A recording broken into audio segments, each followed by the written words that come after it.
ये आपकी डेफिनेशन हो सकती है, मगर true definition faith and belief, I am getting what you are talking about. Generally faith और बिलीफ की यही डेफिनेशन है कि फेथ अंधा होता है। नहीं, मैं जितना समझता हूं और मेरे पास दलाइल मौजूद है, दलील नहीं दलाइल मौजूद है कि फेथ अंधा, अगर अंधा है तो वो फेथ हो सकता है झूठा हो सकता है सच्चा हो। मैं उस फेथ पे बिलीफ करता हूं जो होता ही सच्चा है, जिसकी दलीलें मौजूद हो। फिर इस टॉपिक को 2 लाइन कहकर इसको मैंने बंद किया। इल्म और दलील होगी सिर्फ इल्म की बुनियाद पे, और कोई दूसरा तरीका नहीं होगा। इल्म ही की बुनियाद पे बात। इन दो को मैंने थोड़ा क्योंकि इन्होंने इन दो का जिक्र किया था, इसलिए इसको कह के मैंने क्लोज किया डोर को। अब आ जाते हैं कि जो 2 क्वेश्चन थे ओएस भाई के। पहला क्वेश्चन ये कि ये दुनिया कैसे, ये मटेरियलिस्टिक वर्ल्ड कैसे क्रिएट हुई, जबकि सो कॉल्ड वैसा आपने जो वर्ड इस्तेमाल किया कि मेटाफिजिकल गॉड से ये वर्ड कैसे क्रिएट हुई, पहला क्वेश्चन था। दूसरा क्वेश्चन ये था कि टाइम और स्पेस से वो पहले कहाँ था। 2 ही क्वेश्चन है, 2 ही। क्रिएटर जो है टाइम और स्पेस से पहले क्रिएटर कहाँ था। अब मैं वर्ड अल्लाह भी इस्तेमाल नहीं करूंगा, क्योंकि क्रिएटर ज्यादा बेटर और वार्स वर्ड है कि क्रिएटर।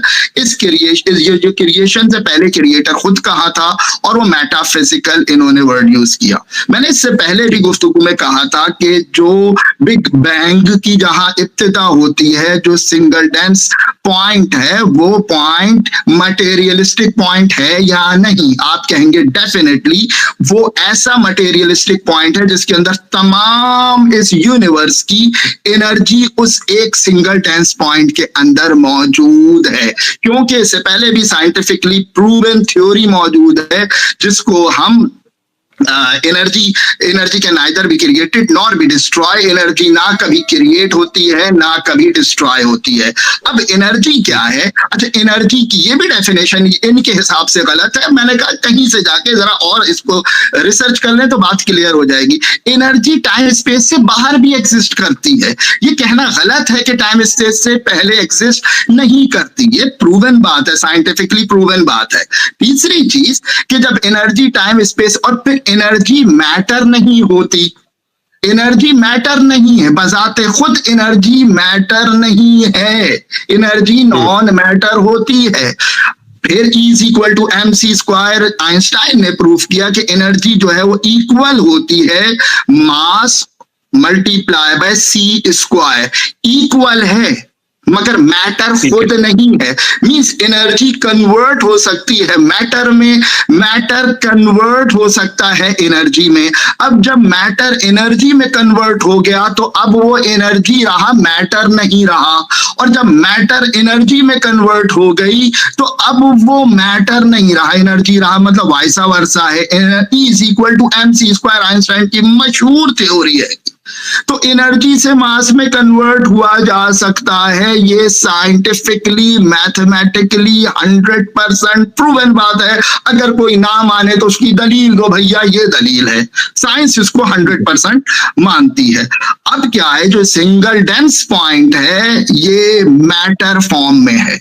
इससे पहले एनर्जी रेल्म है, एनर्जी ही एनर्जी है, वहां मैटर नहीं है। और मैटर टाइम और स्पेस से पहले एग्जिस्ट करता है। ये जरूरी नहीं है कि वो इस ही यूनिवर्स के अंदर ही हो, और नहीं है तो इसका दलील सबूत पेश करें। मैं नहीं मानता, ये कोई सबूत नहीं होता। साइंटिफिकली अगर गलत बात है, साइंटिस्ट को प्रूफ करती है, तो भैया मैं भी साइंस का स्टूडेंट हूँ, शायद इनसे ज्यादा साइंस मैंने पढ़ी है, शायद के यकीनन इनसे ज्यादा साइंस ज्यादा मैंने पढ़ी है। तो एनर्जी को देखना पड़ेगा। एनर्जी कन्वर्ट हुई एक डॉट में, E is equal to mc²। ये मैंने एग्जाम्पल समझाने के लिए दी है, क्योंकि मुझे कोई ऐसी साइंटिफिकली दलील सामने रखनी पड़ेगी जिसको हर एक माने, जिसको हर एक इंसान माने। तो ये जो बिग बैंग की इब्तिदा हुई, ये एनर्जी कन्वर्ट हुई मास में, और फिर ये मास और एनर्जी कंबाइन थी, इसके बाद ये बिग बैंग हुआ और यूनिवर्स आज तक एक्सपैंड हो रही है, कॉस्मिक इन्फ्लेशन जिसको कहते हैं।